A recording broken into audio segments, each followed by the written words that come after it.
Hello friends, welcome to TrendTech Guide. Today I'll show you how to allow camera essays on Google Chrome. So let's start. First of all, you can see I'm here in my Google Chrome. Now to allow the camera essays on any sites, first of all on the right here is three dots. Click on this and after that go to settings.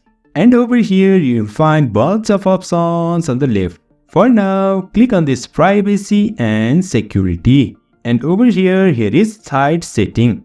Click on this and now scroll down and you'll find here camera. Click on this and now you can see don't allow site to use your camera. This is selected. Now to allow sites to use camera, just select this site can ask to use your camera.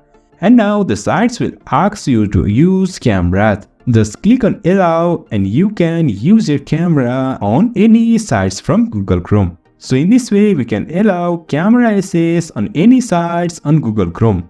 So if you find this helpful, don't forget to subscribe. Have a good time.